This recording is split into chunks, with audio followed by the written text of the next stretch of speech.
Today's talk is organised by Foundation for Developing Compassion and Wisdom, or FDCW.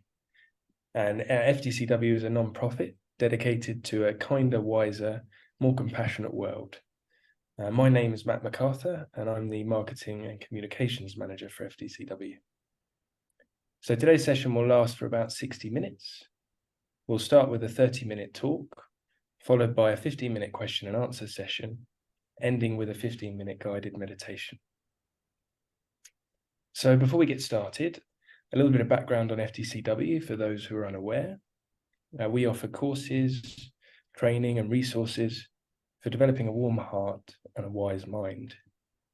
So our content is rooted in the ancient wisdom of Buddhist philosophy and psychology, as well as modern psychology and sciences of the mind, such as neuroscience.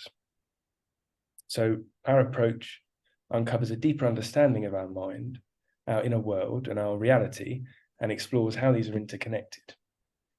By understanding our own mind and how it works more deeply, we can develop a compassionate and caring attitude towards ourselves and naturally towards others. So we're excited to share that we'll be hosting a 2-day online conference, Growing Compassionate Hearts, on October the 10th and 11th, with 12 speakers and educators from across the world, where we're going to be looking at ways to bring compassion and ethics to children. We hope that you'll be able to join us for this event, and you can find out more and register on our website, which is compassionandwisdom.org. So as for today, this is the 4th of the Wisdom Dialogues in our 6-part series. The first 3 dialogues from Venerable Robina Curtin, Martin Strom, and Kabir Saxena are all available on our website. So today's Wisdom Dialogue is on how to make your mind an ocean. And we're very fortunate to be joined by Venerable Thubten Wangdu.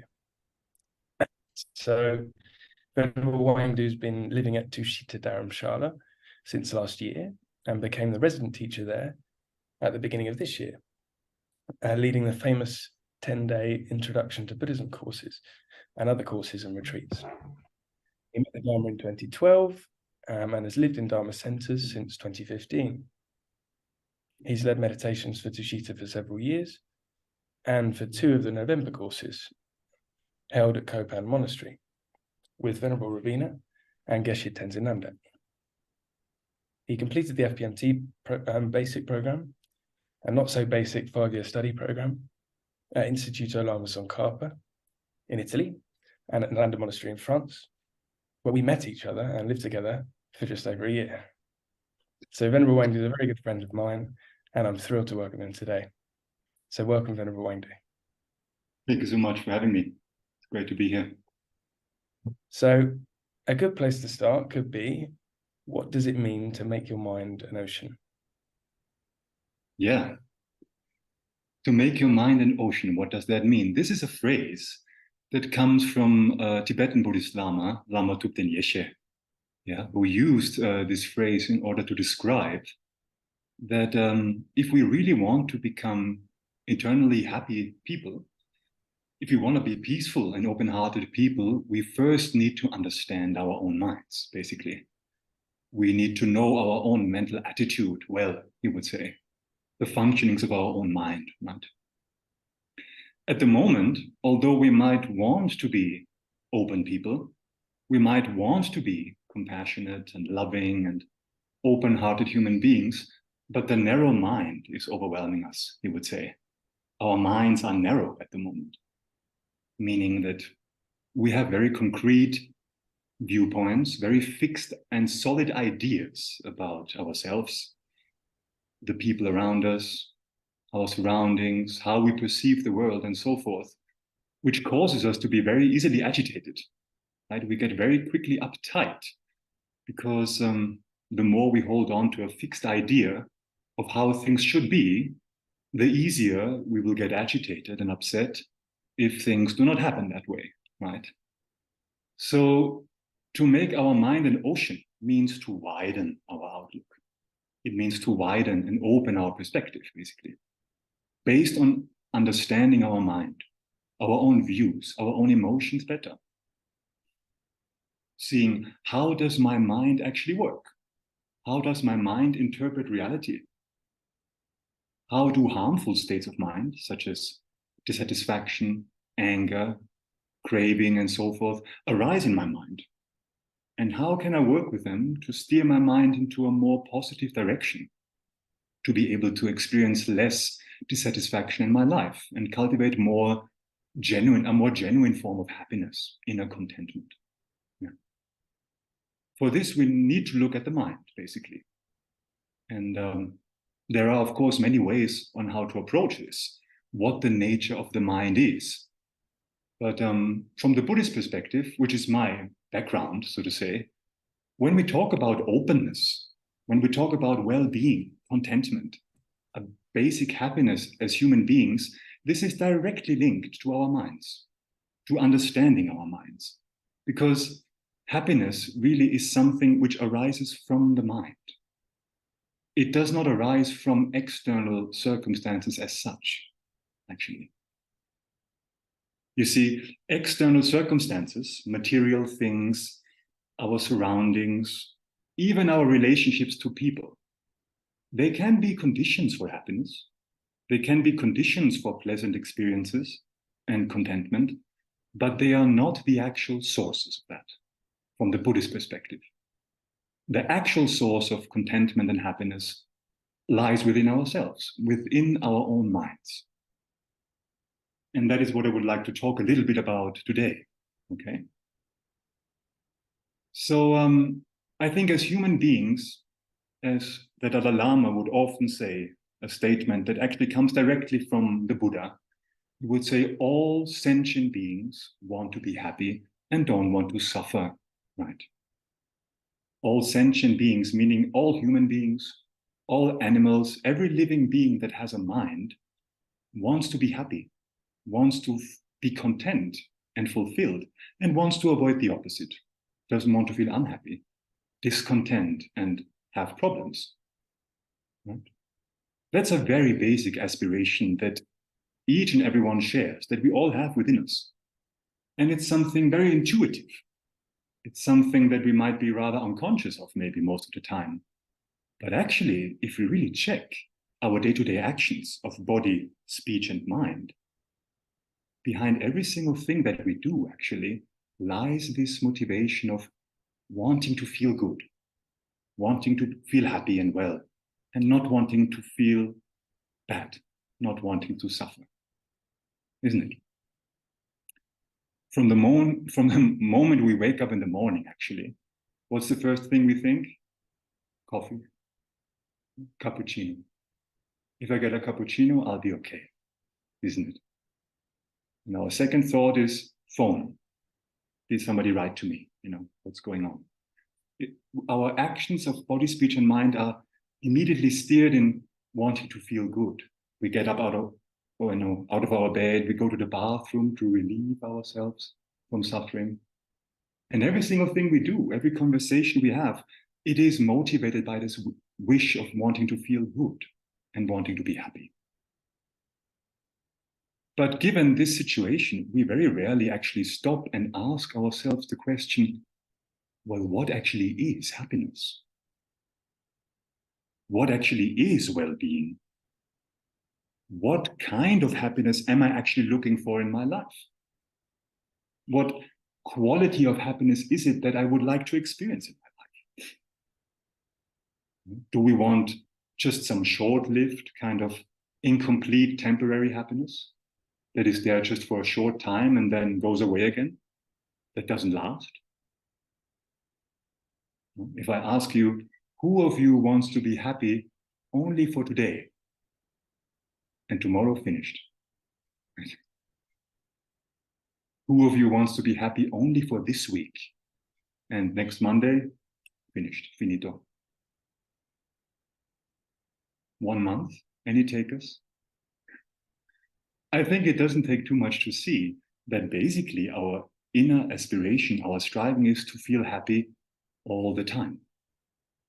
A happiness that doesn't run out ever. Basically, we want to be happy and well forever, actually.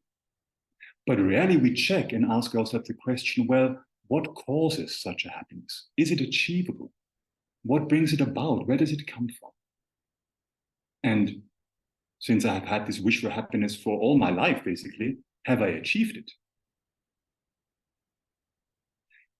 From the perspective of Buddhist psychology, as we can call it, a sense of lasting, true inner contentment is possible. A sense of inner happiness that never runs out and is with you all the time and doesn't go away anymore is something that can be achieved, but it's not something that comes from outside of ourselves as such. It comes from within our own minds. The potential for that already lies within us right now. It's about how we work with our thoughts and emotions, our attitudes. It's about how we work with our minds. But this is our main misunderstanding, actually, because we never really look at our minds. We never really pay attention to the mind, because in our life, we are constantly looking out, right? We are constantly making our inner well-being totally dependent on external circumstances. Constantly, we are looking for various experiences from the outside, acquiring material possessions, looking for various sense pleasures, looking for fame, success, good reputation, being liked by others, how I look for others. We look for all these things, consciously or unconsciously. We put so much energy, so much attention and time in receiving all these things, believing them to bring us a genuine form of happiness. But no matter how much we do this, as we all know from our own experience very well, I think, no matter how much we follow that approach, somehow, on the long run, again and again, we end up dissatisfied. Why? Why does this approach not really work? Well, first of all, because we do not really have control over outer circumstances, isn't it? Things are changing all the time. On the outside, nothing is ever stable as we expect it to be. If we make our inner well-being dependent on outer factors, which are constantly changing and we don't have control over, this means we do not have control over our own well-being, right? And that's a problem. This brings us a lot of frustration and confusion. So the approach of Buddhist psychology encourages us to look inside, because at the moment we are confusing temporal pleasures, temporal pleasurable experiences for genuine happiness. And this confusion causes us a lot of frustration. So the idea is to stop being preoccupied on a fundamental level with external stimuli and temporal pleasure all the time, but take more time to look inside, investigating the mind, getting to know ourselves from within, starting to investigate our inner world, which in turn will determine anyway how we experience the external world, isn't it? How we will experience the world completely depends on the states of our minds. So the mind is of major importance, because whatever we know, whatever we feel, whatever we experience, we all know, we all feel, we all experience it through the mind. The mind really lies at the heart of all our experience. So we need to check that. We need to check, first of all, what is my mind? How does it work? What are my mind's characteristics? How does it function? In general, when we talk about mind in Buddhist psychology, mind, consciousness, awareness, these three terms, basically, generally meaning the same, they all refer to the entire spectrum of our inner experiences. Thoughts, feelings, tendencies, emotions, perceptions, intuitions, personality traits, all these are part of mind, consciousness. And we can talk about mind in various ways, in many ways. Mind has so many aspects, but one aspect that our mind, our consciousness has is that according to Buddhism, mind is a non-physical phenomenon. Our minds are not something physical. They are not in any way material. The mind does not have a particular shape. It doesn't have a particular color. It doesn't have a particular form. You cannot see the mind with your eyes, nor can you touch it with your fingers. The mind is not something physical. It's not a physical thing, but it is described as a continuum of mental activity. It is the continuity of subjective experience itself. The subjective cognitive process itself is what we call mind. And that does not have any physical properties as such. It is mental in nature, the mind. Which is to say that it is not findable somewhere. We can look for it, can check where is the mind, but just like space, you cannot really put your finger on it and say, this is space, in the same way you cannot really put your finger on it and say, this is the mind. It doesn't have these properties of being material and having a spatial location where it is. For example, when we have a particular emotion, when we experience joy or hope or frustration or sadness, we can sometimes check and try to locate this experience, thinking, where is this experience? When I see a cup, okay, when I look at a cup, I can check, where is this awareness of cup? Is it in my eyeball? Or is it in the cup itself? Is it somewhere in between? Is it behind my eyes, inside the brain? Where is the awareness that knows cup? These are important questions that we need to investigate, to question our own perception. How do things exist and how do we perceive them? The assertion of Buddhist psychology is that the mind is not the brain.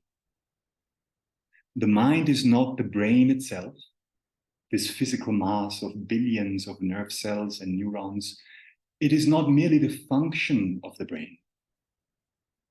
Mind, consciousness is not created by the brain, like just being the emerging property of the brain, but the mind has its very own continuity. It has its very own entity from the Buddhist perspective. Of course, the brain is the central part of our nervous system as human beings, and our human mind is very strongly related to the brain. That's definitely true. Our human mind is very dependent on our brain. Nobody is doubting that. They are very related. There's no contradiction to scientific findings and the Buddhist view, of the influence of our brains on the mind and vice versa. Definitely, different types of consciousnesses relate in different ways to the brain and the body. Our sense consciousnesses, like seeing, hearing, smelling, touching, tasting, and so forth, are obviously very related to our eye sense organ, ear sense organ, nose sense organ, and so forth. The coarser levels of our mind, like our sense consciousnesses, have a very close relationship to the body, definitely.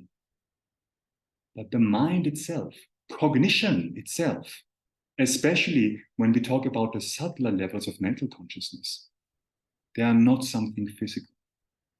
Mind and consciousness are not one and the same.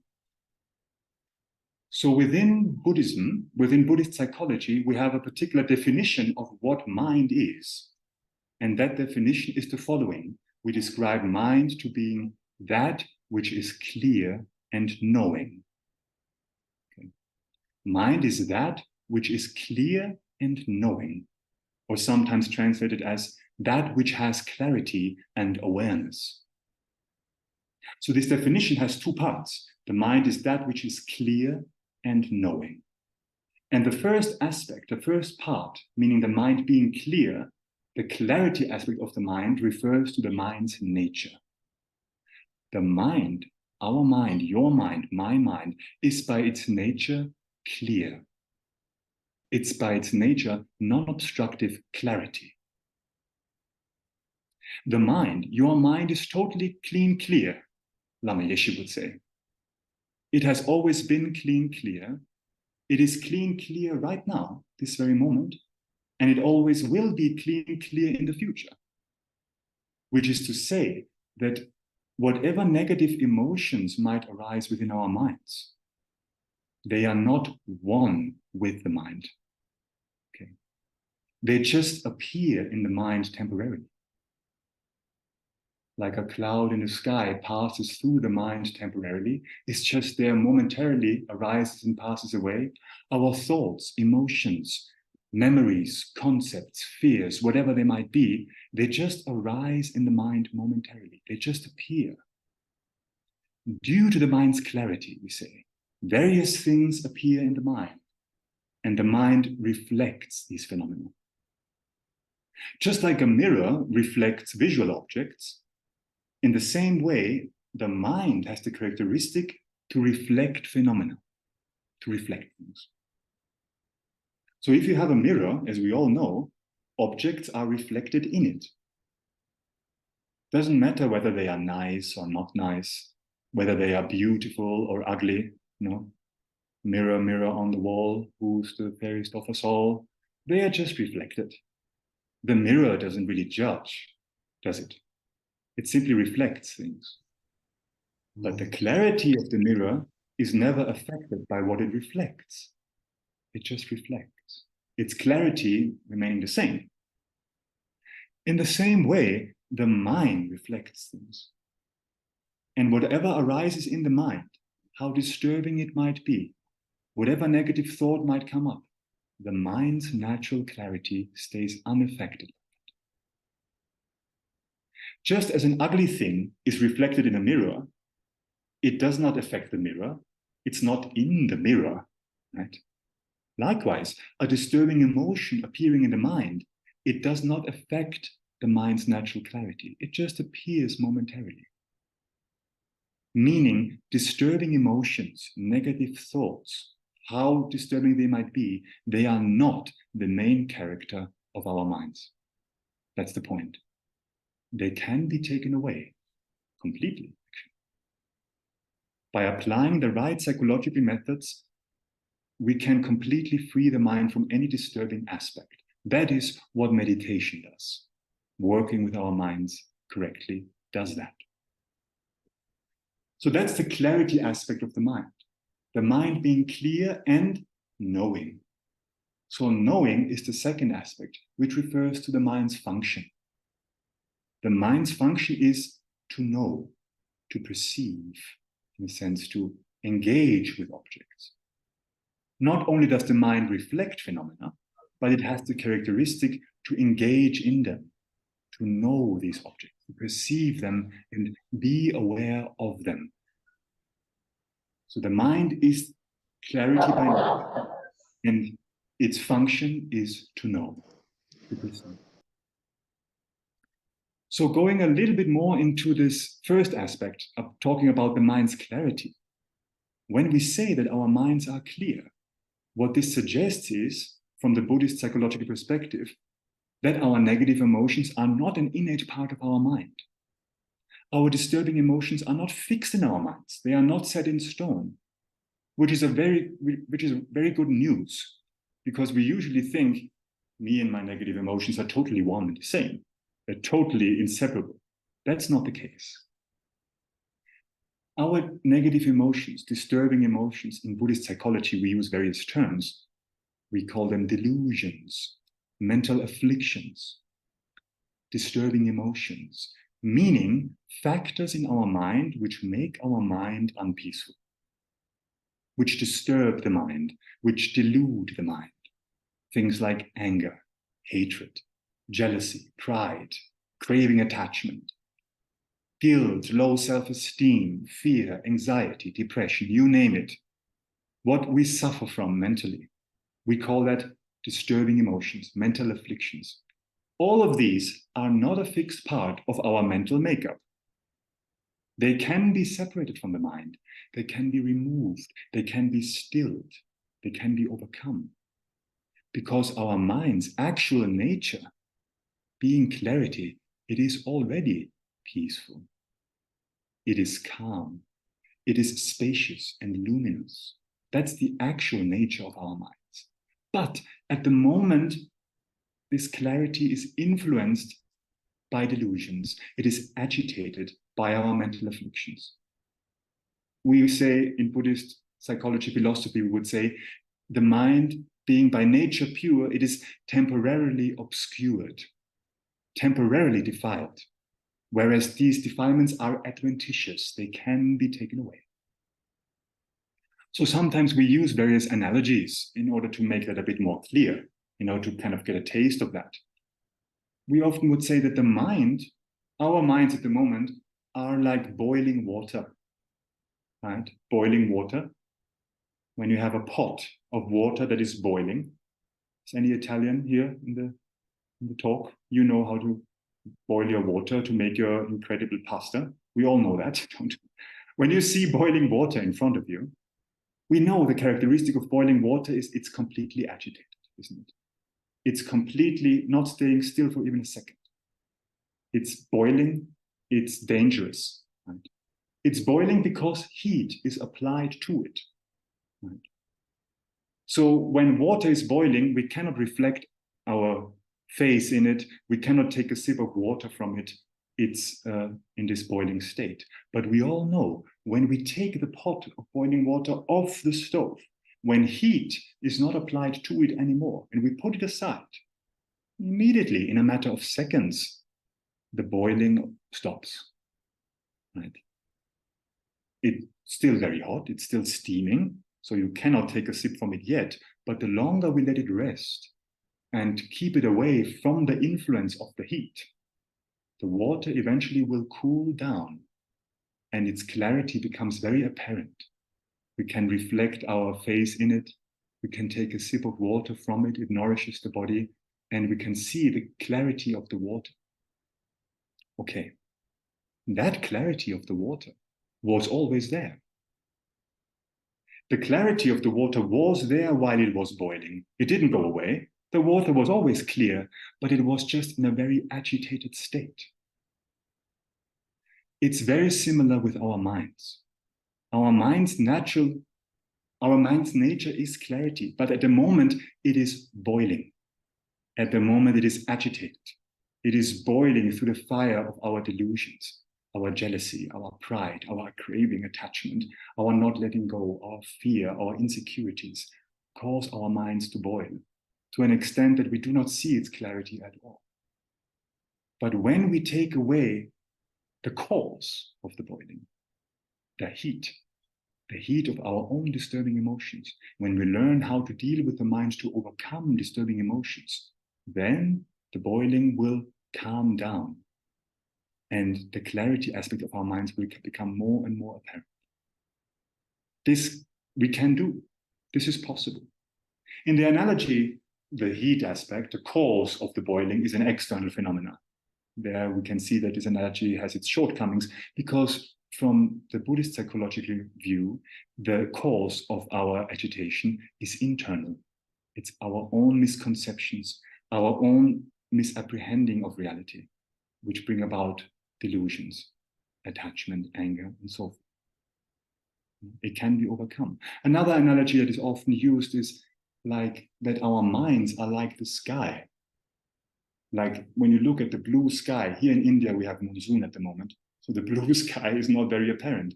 But even though we have monsoon clouds going on and it's raining a lot, we know behind these clouds there is always the blue sky present. And the monsoon clouds, they are just a temporary phenomenon. They just pass through the sky.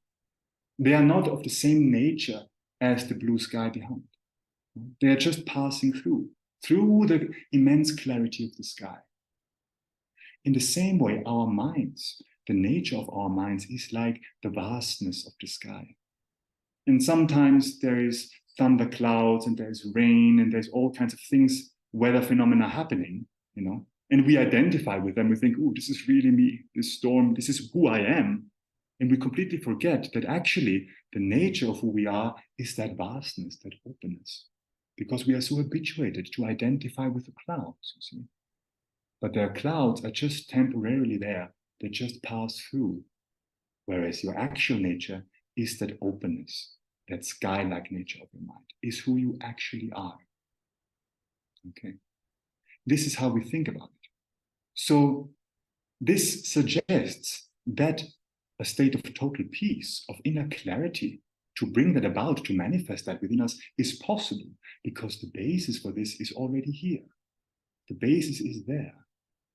The clouds can be removed, the boiling can be stopped. The point for us is that we need to recognize this.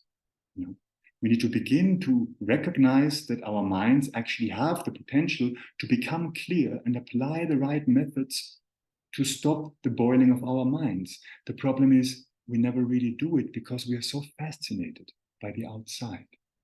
And we add to the boiling, we add to the agitation more and more, thinking this relieves the boiling, but it doesn't.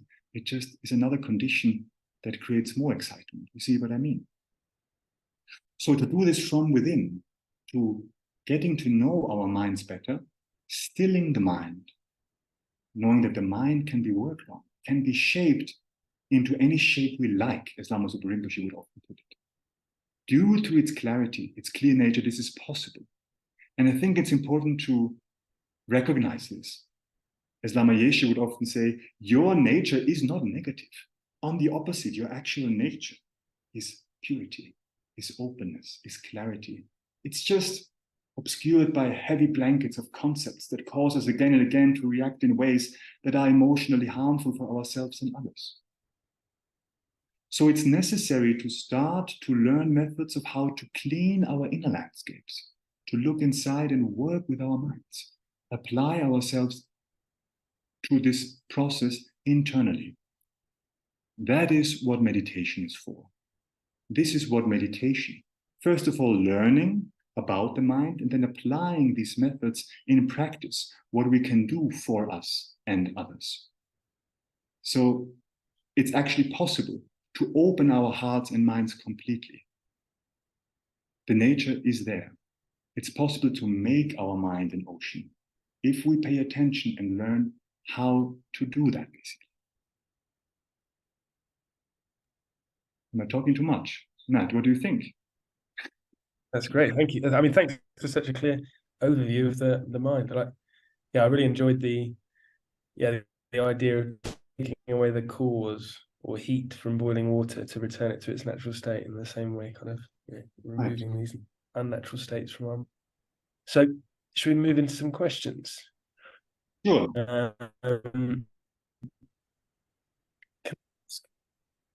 How does this knowledge about the mind help us to have a more genuine contentment in our life?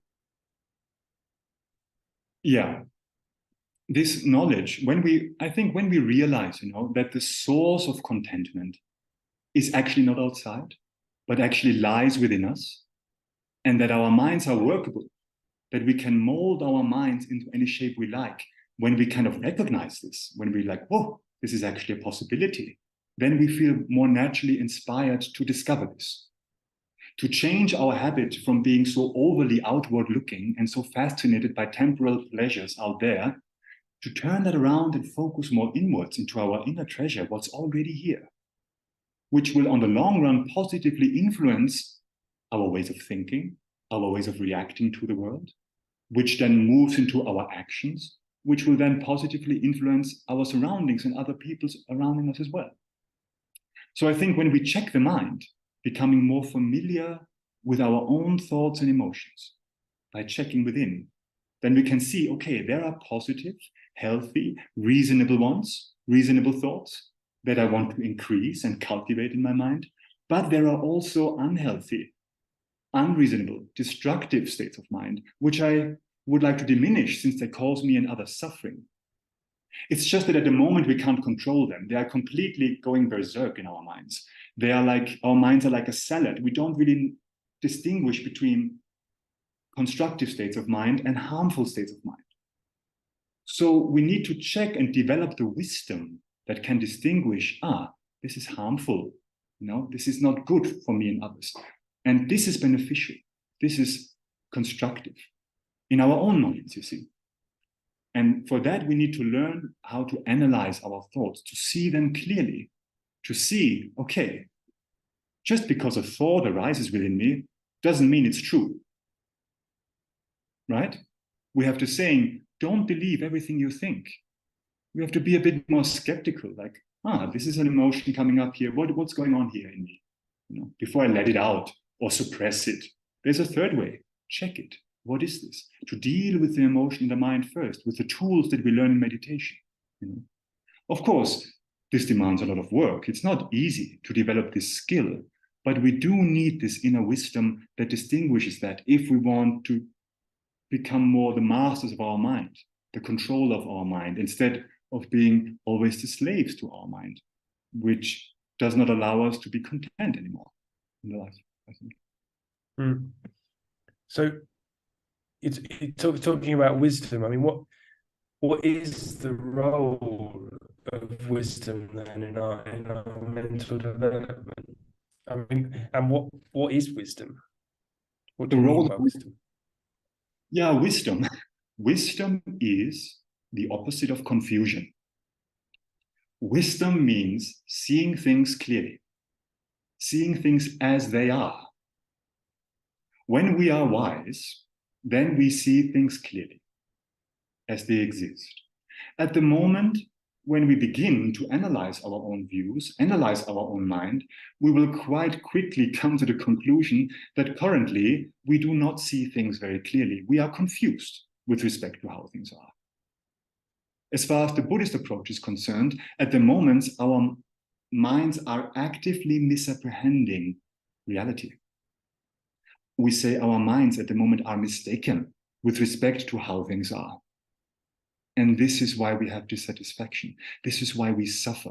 We don't see things clearly. There's a disconnect between how reality exists and how we interpret it. You see, although intellectually we might know, for example, that everything is changing, things around us, ourselves, people, everything is unstable, impermanent, and not lasting. Intellectually, we know this. But still, instinctively, habitually, we hold on to things and people being somehow lasting. We grasp them to be permanent and stable. Although intellectually we might be aware that temporary pleasures that we chase after in life do not really have the potential to bring us satisfaction, but just a temporary hit, a temporary rush of excitement, still, instinctively, habitually, we chase after these temporary things again and again and again, with a deep expectation to fulfill us, don't we? In addition, we have the very strong clinging to a self-identity here. We have a very concrete picture of ourselves, who we are, having the feeling of being somehow independent from others. There being a real me here, totally separate from others, opposing an independent world out there, right? Which from the Buddhist is simply not the case. So we have these kind of discrepancies in our mind going on. Buddhist psychology recognizes that at the moment there is a disconnect between how things are and how we grasp them to be, how things actually exist and how we hold them. There's a disconnect there. We see things in one way, whereas they actually exist in another way. And it is these misunderstandings, which give rise to all our disturbing emotions, which are the source inside these misconceptions for attachment, anger, and so forth to come about. The source is our own misconceptions. So, in order to overcome our own misconceptions and all the disturbing emotions that arise from that, we need what we call wisdom. Seeing things more clearly, how they actually are, bringing our minds more in tune with reality. That's what wisdom is. That is where mental well-being really comes from. Yeah. So this wisdom, is it something that we need to develop, or is it an innate quality within us? Well, we would say that the seed of wisdom, the potential for full understanding, is already within us. We have the potential to become fully wise, to fully understand our situation as human beings. We have the potential to skillfully deal with everything on a personal level, as well on a more global scale. As Lama Yeshe would often say, there is no human problem which cannot be fixed by humans. Yeah. So the seed of wisdom is an innate quality, we could say. It's already there. But this potential, this seed, needs to be cultivated, yes. Like any seed on the outside needs to be cultivated. If you have an apple seed in the ground, in your garden, it needs various conditions for it to give rise to a sprout, or for an apple tree, isn't it? An apple seed needs conditions like fertile earth, water, sunlight, warmth, fertilizer, the factor of time unfolding, protecting it from hindering circumstances. These all need to come together for an apple tree sprout to arise and grow over time and develop into a huge apple tree with many, many fruits and further seeds. In the same way, our inner seed of wisdom, our inner potential for full understanding also needs certain conditions and a continuity, a momentum of these in order to sprout, to grow and flourish and to unfold its full potential. Yeah. So if we take a look at emotional intelligence then and bring that in, so how does cultivating our wisdom, or how can that lead us to have better emotional intelligence? Emotional intelligence. Yeah, I mean, when, if we begin to take a look inside, to take more time to look at our own minds, getting a clearer picture of how our own views function, our attitudes unfold, and how they are often mistaken, if you really analyze that, and how we are therefore usually react unskillfully to certain situations. The point is to first of all recognize this. Oops, I have mistaken attitudes in my continuum. I'm reacting unskillfully because, there is this factor in my mind which don't see things clearly. When we more clearly see these, that our emotional habit patterns unfold like this, that there is a particular history to them, how they kind of have been habituated, how they function and where they come from. And then when we learn methods of how to gradually identify this and then change them for the better, based on developing wisdom, then definitely we will become more emotionally intelligent, right? Because we have familiarized ourselves with our emotions and how they work. Because we learned, instead of immediately overreacting when something, bad happens, due to having familiarized ourselves with methods on how to work with our reactions and emotions, we become more emotionally skillful, more intelligent, based on understanding. This really is what meditation is all about.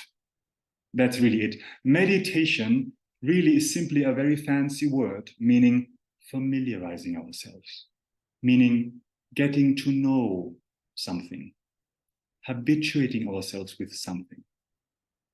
With what?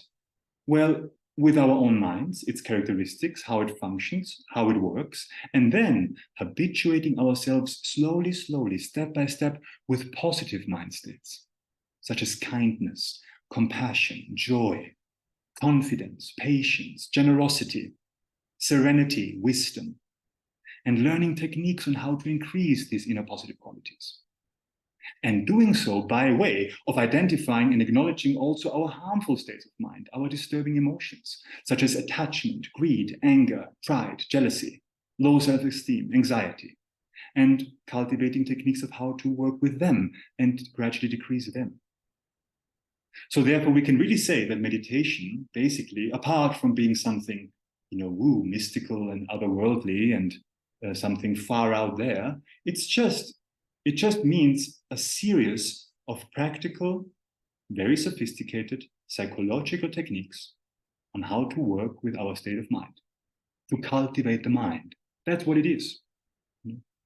Because an uncultivated mind causes a lot of problems. If we are overwhelmed by our disturbing emotions, problems, right? So that's the point here, to develop basic wisdom from which then naturally arises compassion towards ourselves and others. Together, wisdom and compassion become a means for real contentment. And how does that work? I mean, how do wisdom and compassion work together in the pursuit of contentment? And what is their relationship? Well, okay, the real wisdom is, the real wisdom is understanding that, okay, although we at the moment have the appearance that we ourselves exist totally separate from everyone else, right? That we are separated beings, believing that totally, which is actually the cause for our dissatisfaction, loneliness, and never feeling enough. This feeling of, I am here, they are totally over there. Understanding that this is simply not the case. That's what wisdom is, basically. Because we are interdependent. We are interconnected beings. But at the moment, we totally have the world upside down instinctively. We completely believe that relative, interdependent reality is somehow absolute and concrete. We think we ourselves are absolute beings, totally independent from others, and that this rigid self-identity is completely us, totally me, opposing an outer reality totally out there, absolutely other. And this puts us into a completely impossible situation, doesn't it? This view naturally creates friction, suffering, fear, confusion, feeling bereft, wanting something from there, trying to get him or her away. This belief in separateness, isn't it? Now, wisdom refers to the deep recognition that although things and people and we ourselves appear to be separate entities, although it appears that there is an independent me here, completely opposing an independent world out there, that this is a false appearance. That in fact, all people, all phenomena lack any form of independence. This is what the Buddhist concept of emptiness refers to. This is what it means, that nothing whatsoever has any self-nature which is non-relational, which is non-relative to other things. That doesn't exist. Why? Because everything is completely interdependent. Okay? So when we really understand this wisdom, that there is no such thing as an independent existence, independent me here, independent world out there, that there's only dependent relative existence. What does naturally follow that insight? What is a natural outcome of that understanding? It is compassion and love. These states of mind are the natural outcome, the natural following of the wisdom that realizes interdependence. Why? Because compassion and love, compassion being defined as the wish for others to be free from suffering and the causes of suffering. That's the definition of compassion. And love being defined as the wish for others to have happiness and the causes of happiness.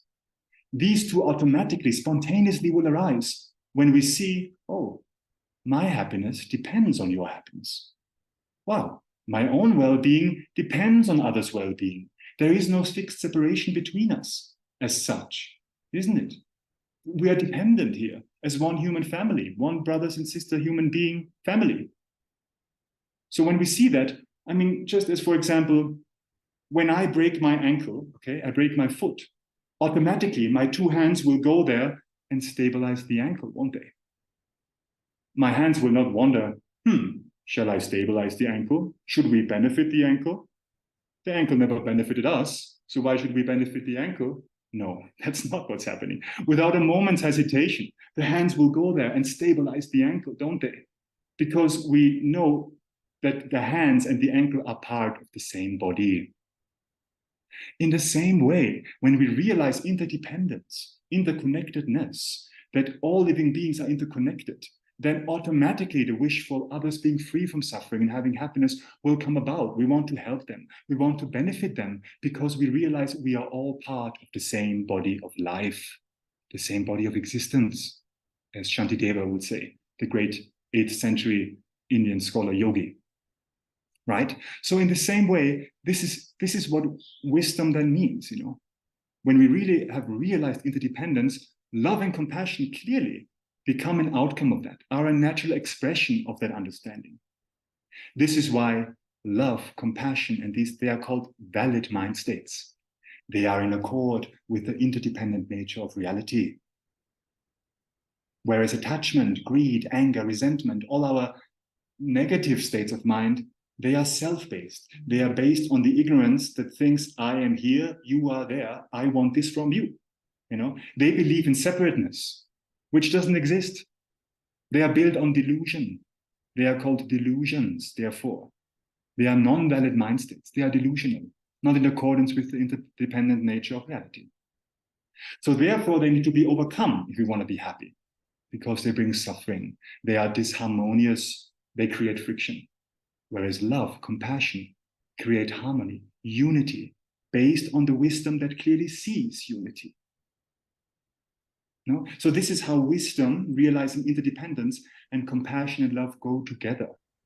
So, and that's not just some airy-fairy hippie trip. We are all one and we want, it's not that. It's based on logical reasoning, logical analysis, how things work together. Based on reasoning, based on reality itself, compassion and love arise. If we really get it, I think so. Yeah, amazing.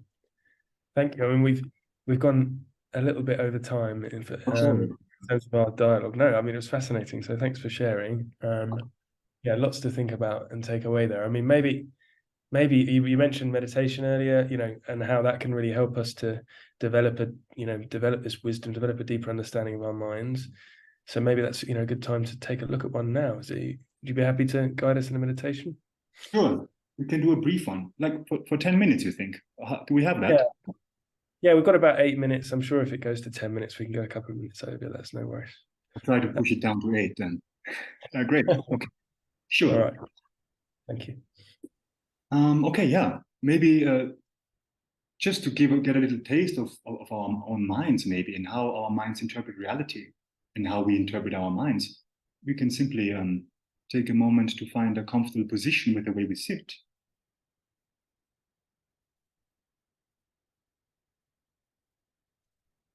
Just making yourselves comfortable for a minute, finding a position that is comfortable for you with your body.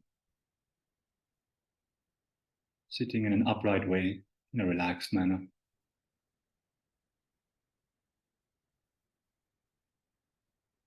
You can rest your hands in your lap if you like, or on your knees, whatever you prefer.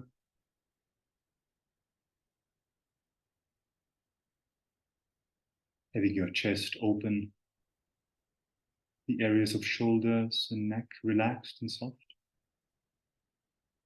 Relaxing into these areas a little bit.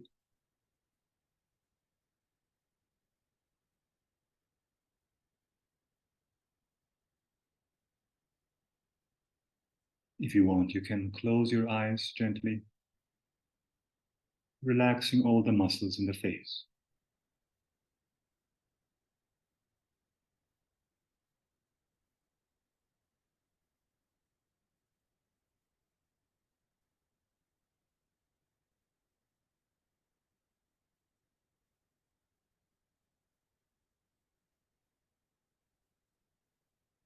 And within this position, we can take a moment just to allow ourselves to release any thoughts or distractions, letting go of any concerns or any intellectualizations of this talk also, but for the time being, simply letting the mind come to rest in the present moment right now.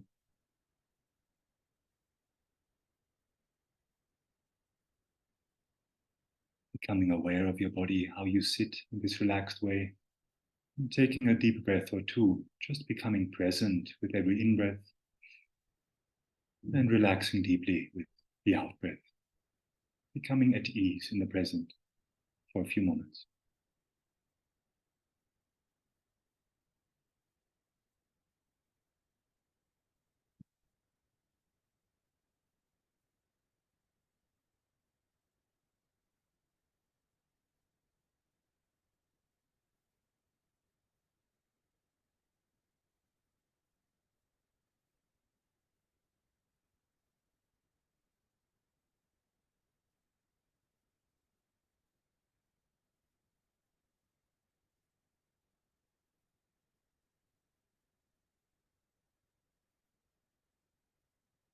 From that, you can allow your breathing to settle into a natural flow, a natural rhythm. Just allowing the flow of your breath to come in and out naturally. And just bring your attention to this ongoing movement of your breathing. For a minute, just placing your attention on the movement of your breath and observing whatever tactile or physical sensations arise within the body that are associated with your breath. Just to be with that for a minute.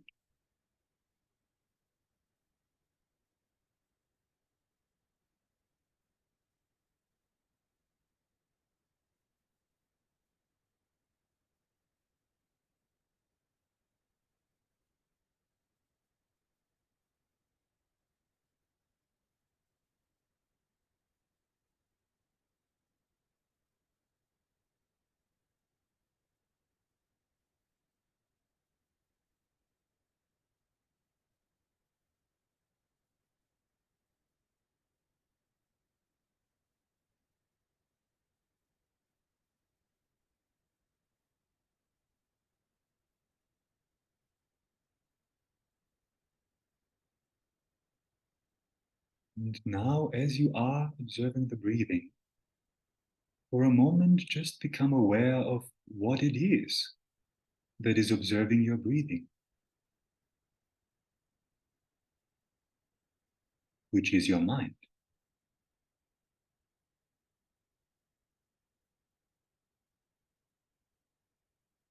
For a moment, notice your mind as it observes the breathing.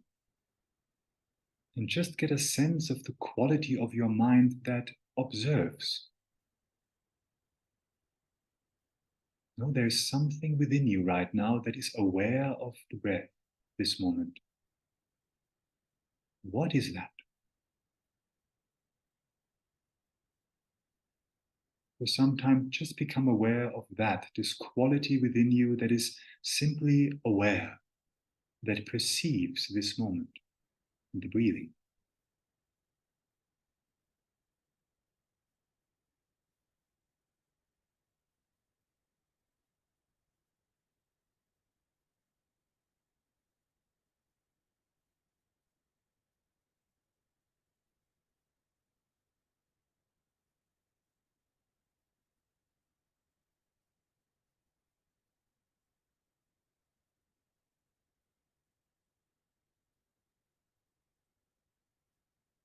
And as you come into contact with this, bring your attention right upon this sense of just being aware, this knowing quality of your mind, this very simple experience of just being aware of this moment, and dwell within that for a minute. Hold that very gently.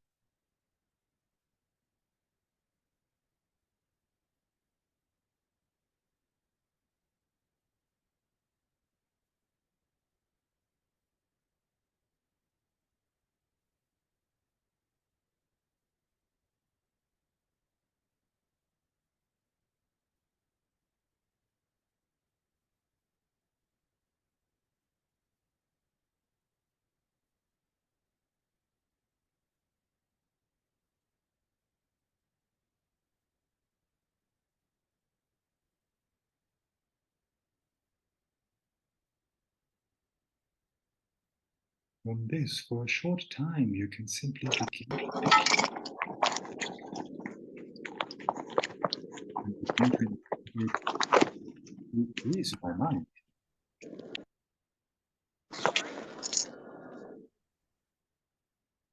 Does my mind have a particular form? Does it have a specific shape?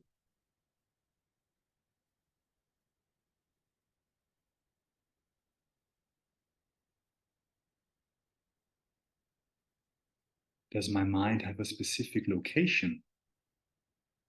Like, is it to be found somewhere?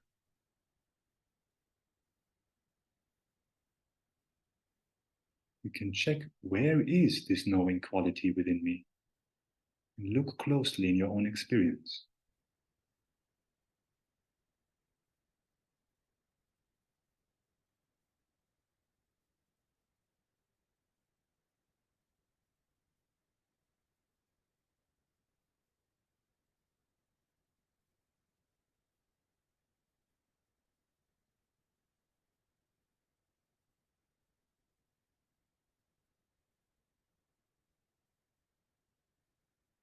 Is your mind in your body? Or is it outside of your body?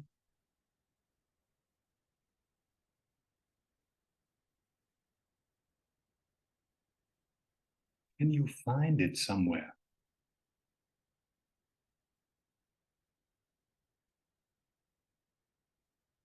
Without trying to give an intellectual correct answer to this question, just attend with your own experience very directly and check, where is the knowing quality of the mind?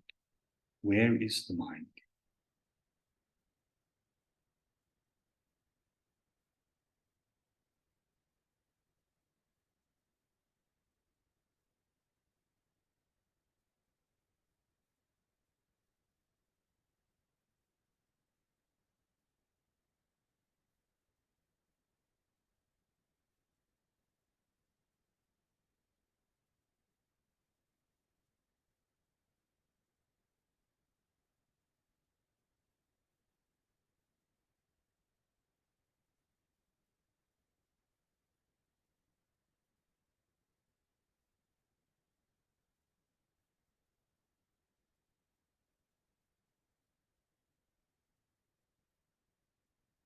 And as you do this, while you investigate that, if you recognize thoughts arising, you can just ask yourself the question, well, what actually is a thought?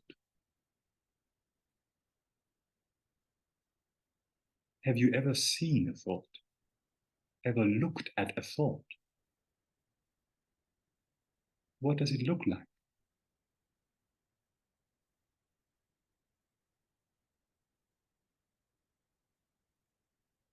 Where do thoughts come from? And where do they go?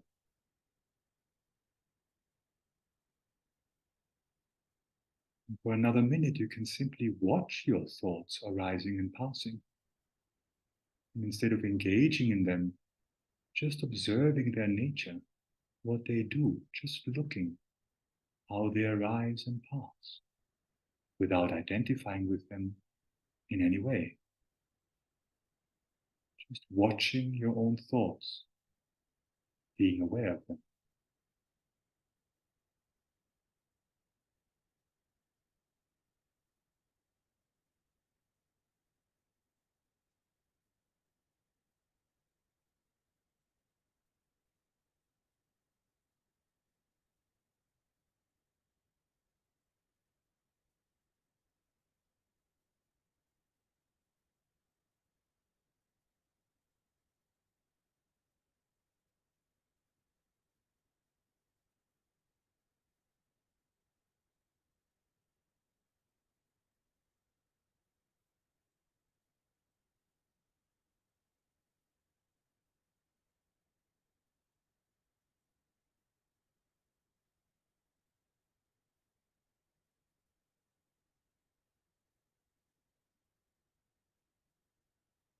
When we do this, when we just look at our thoughts and become aware of our mind engaging in them, for some reason, disturbing emotions and anger, attachment don't really arise, because when we look deeply at our thoughts and our own mind in this way, just investigating, there is not such a strong grasping at the I, and therefore disturbing emotions don't really have a basis to come up.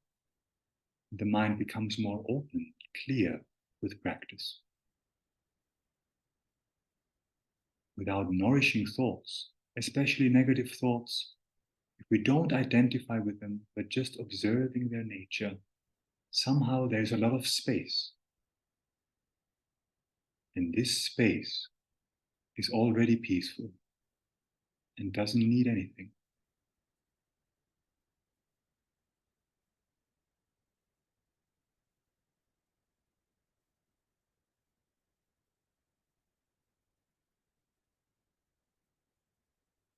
For another minute, just see if you can recognize this.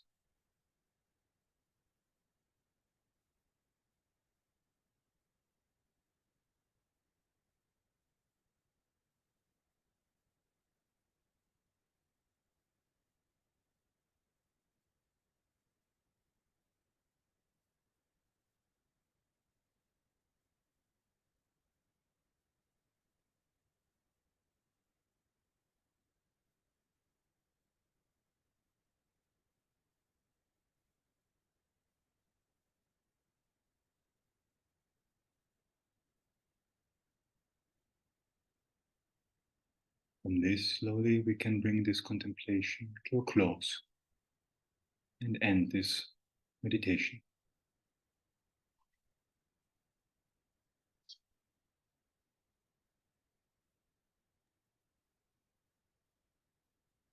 Right.